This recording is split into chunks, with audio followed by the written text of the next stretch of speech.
main topic reading. Today we chose the main topic creativity. And the first thing I present to you is ECDL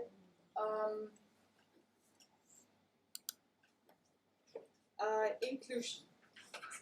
First, in general, what is ECDL? It's the European Computer Driving License. Maybe you already know it. It's an international standard for the development of digital qualifications, and it's recognized in more than 100 countries. There are more than 20,000 exam centers and 1,500 in Germany.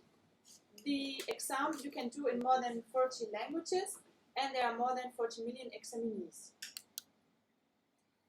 In general, how does it function? It is to do the exam, it is not necessary to take lessons, but it is possible. For example, in our institution in VHS, we have a special course which is called Office Administration course, and there is a modular course system with 275 teaching units.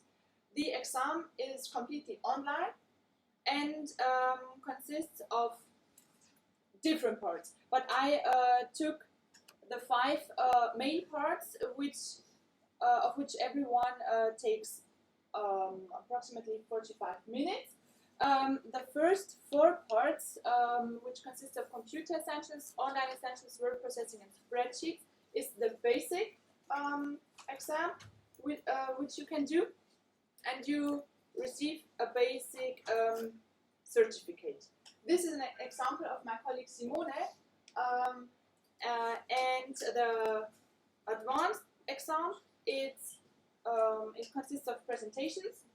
I also have the exam with me. I give it around if you want to take a look. The advantages of this exam is that it's very low priced, and when you do the exam online, you immediately receive the results afterwards, and it's approved on a European level.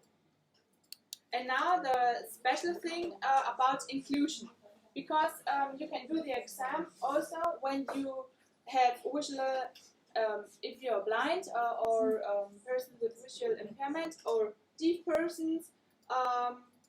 Also, it's possible if you have mobility problems or learning difficulties. The only requirement is that you can operate the computer independently, and it is possible to use hard or software that you normally use in your daily life. And the content is completely the same exam, and it is permissible to use techniques to compensate your handicap, and you get additional time.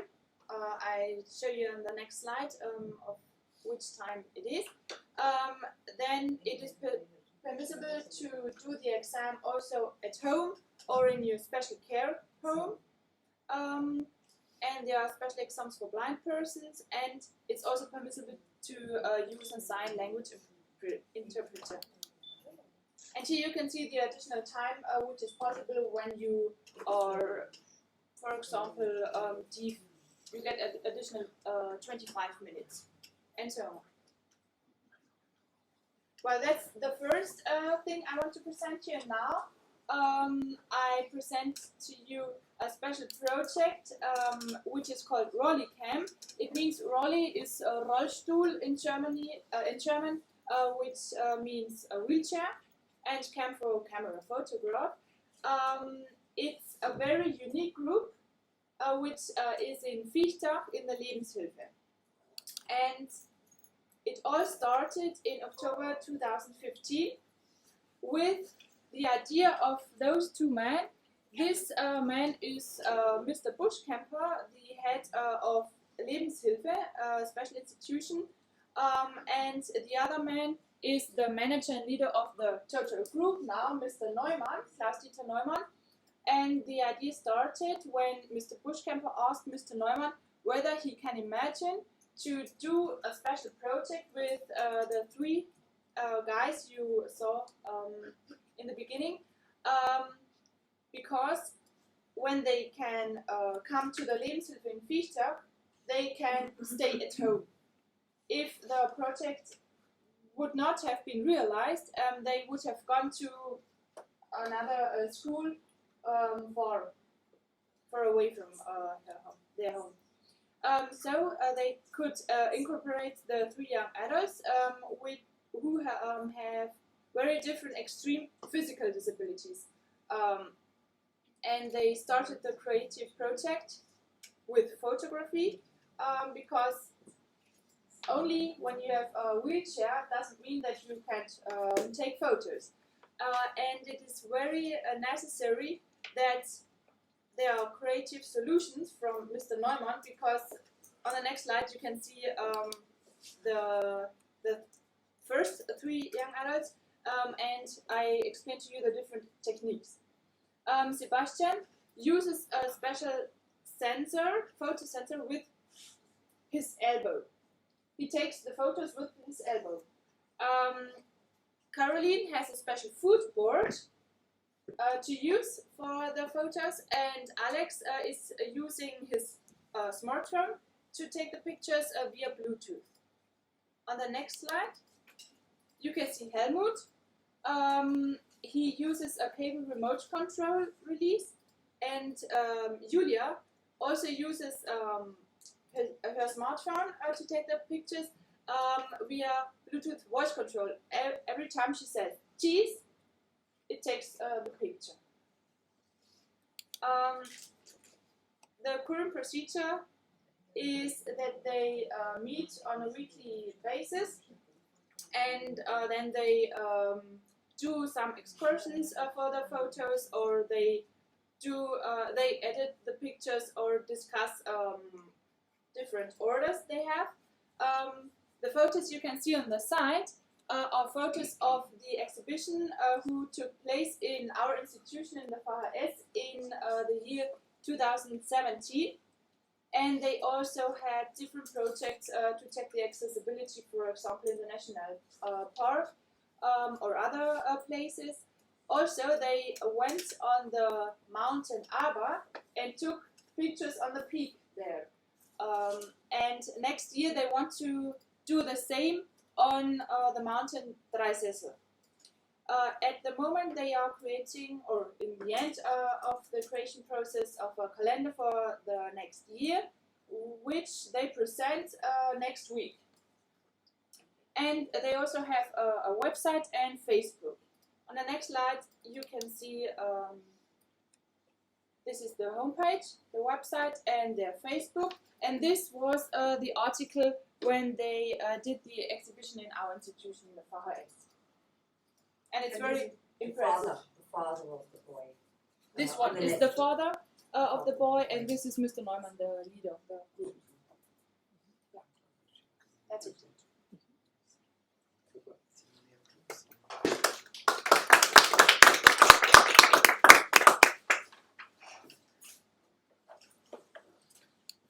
Okay, the next I will present you my first example of creativity, and this is Adobe for Education. And in, as you can see, in the Adobe Creative Cloud there are about 20 applications. Maybe you know Adobe Photoshop. It's, I think, the most known, the best known program of the Adobe Creative Cloud. And maybe also you know Adobe InDesign. Some of the programs you can see on the taskbar at your PC in front of you. And all of these apps offer a possibility for teachers to stimulate the creativity of students. It is evident that especially disabled students can work very, very creatively. But there is another reason why we should support creativity where we can. Over 85% of students and over 90% of teachers think that advanced creative skills will be essential for future success.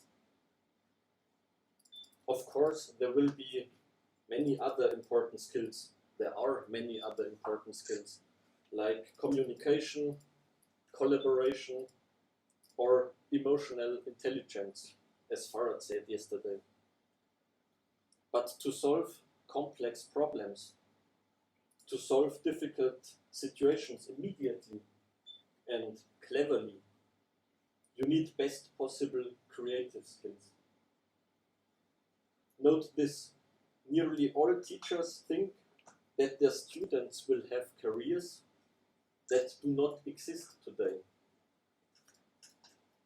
This sounds crazy, I think, but if you think of the fast technical development in the last decades, you may say, okay, that will be true. At least the probability is really high. But back to my example.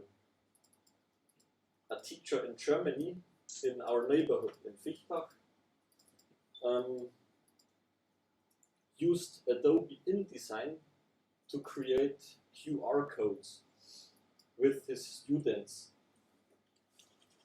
The goal of the project was to help new or disabled students to find their way better in the school building. Now these QR codes provide information about the classrooms. New students can find out which subjects will be taught in this room, for example. Comparable to many public buildings or museums where you can get helpful information via QR codes. Originally, my example was the Central Park in New York, because you can get information about the history via QR codes. But thanks to Estonia, yesterday I found a better example for QR codes. I hope you know this paper. And you can get the information about Tallinn and the hotel and Haapsalu, of course.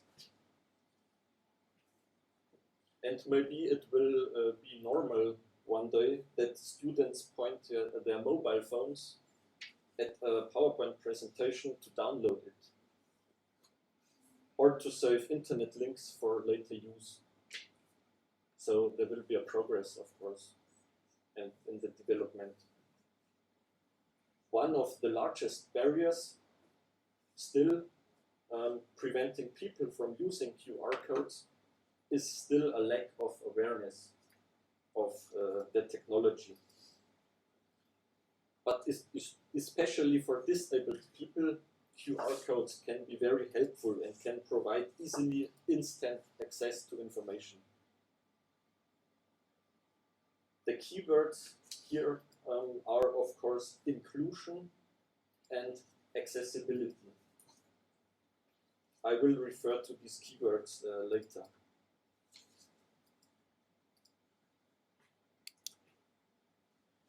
In relation to Adobe for Education, I would like to introduce the collaboration platform Adobe Education Exchange. It is a learning platform where teachers can educate themselves. And the sequence is always the same. As you can see here, you share your experiences and you learn from colleagues all over the world, and you teach in a new, maybe in a better way, and you connect to the international community. Unfortunately, it's not always so easy to have meetings like this at the moment.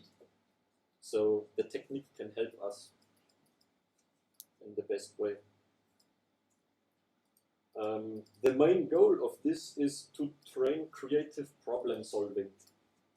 As I already told you, creative problem solving will be the most important skill for the future working environment.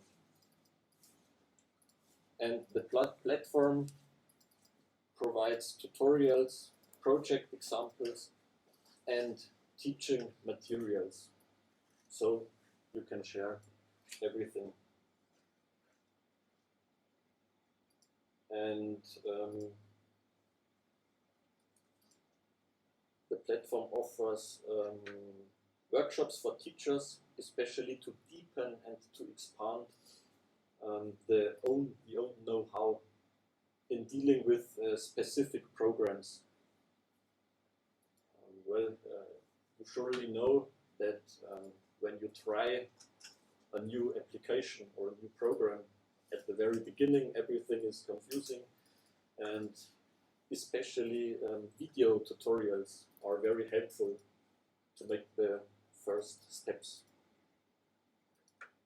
whatever you do. It's always good to see and then to do it.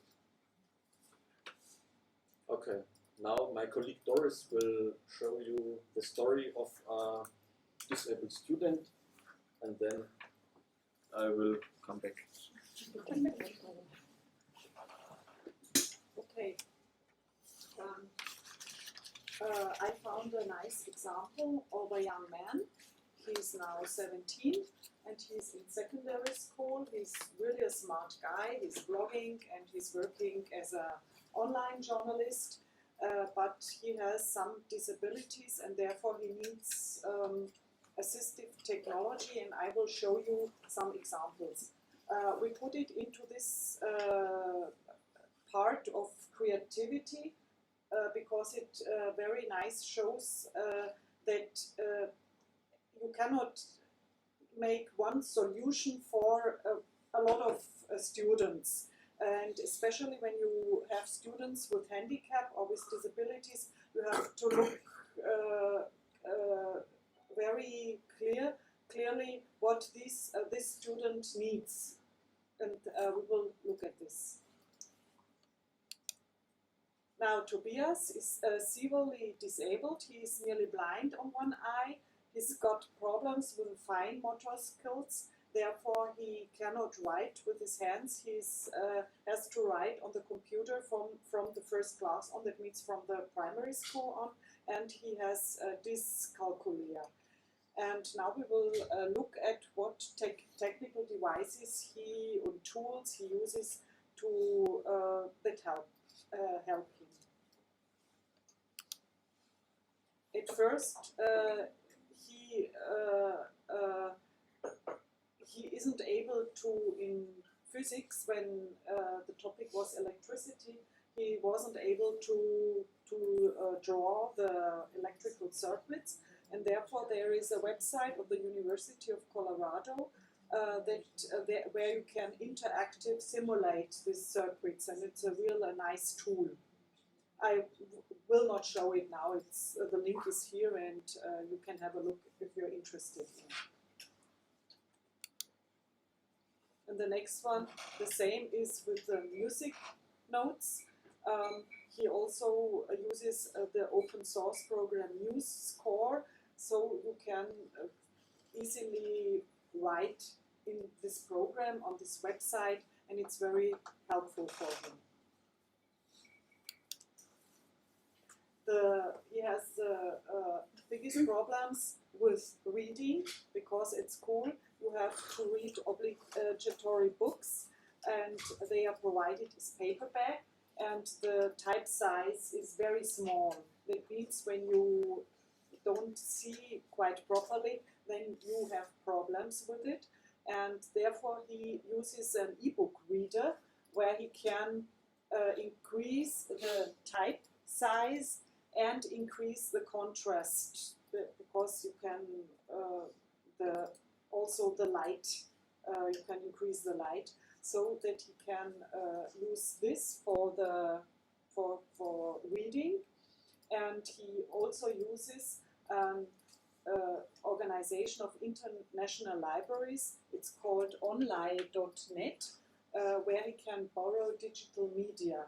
And here they are download on his ebook reader, and after 4 weeks they are vanishing from his ebook reader, so that he doesn't even has to take care that he's returning the books in the right time. And here you only need to be a member of a a library that is also in this network, and then you can use this facility. The next what he uses are learning videos, and there you have on YouTube, it's called Explainity Education Project, and here you've got several topics, very nice explaining videos that he's using to repeat the things they learned at school. Here he is, and he says that it's for him very important and gainful that he can use this digital media. And now Johannes will say something. It's sometimes difficult to find. We heard a lot about apps and tools and software, but how to find? You need hours in the web to find a right tool that you can use, and Johannes will say something about it.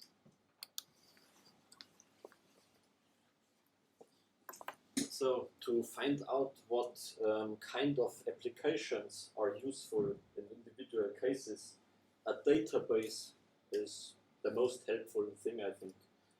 And in Germany we have a foundation, barrierefrei kommunizieren. That means communicating without barriers. And this foundation is established in 2005 and based in Berlin. And it is supported by well-known companies like Siemens. And its main goals are the words I told you before: inclusion and accessibility.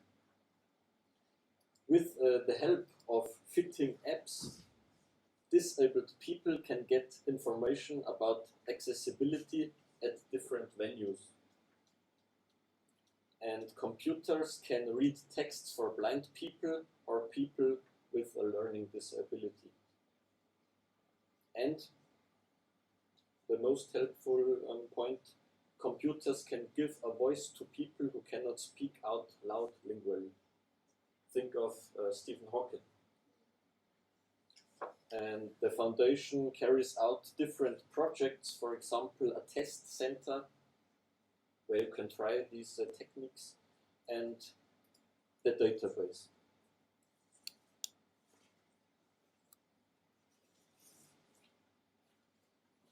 So this is the homepage of the database, and you can mix different skills.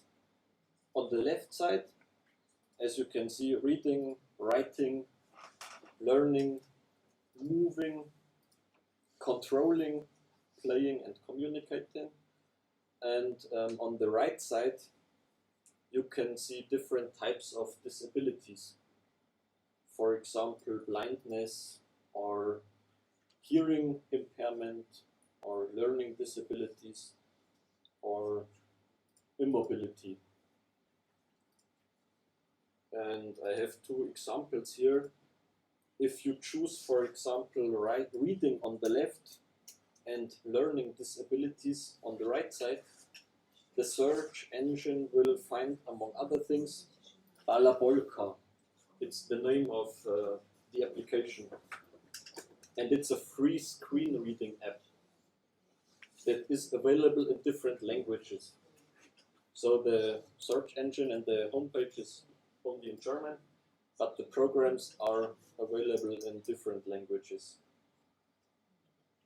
Another example, if you choose controlling on the left side and immobility on the right side, the search engine will find, among other apps, the app PCI, which is an eye tracker that allows you to control your PC only with your eyes.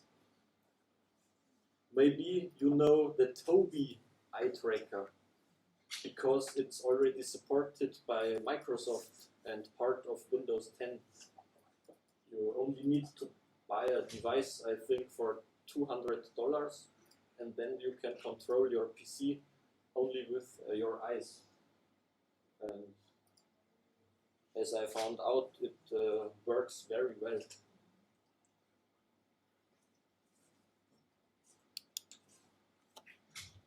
Okay, to sum up, the database provides an overview of assisting technologies that make it easier to get access to computers and the internet. So it is possible to train skills, for example, the use of touch screens.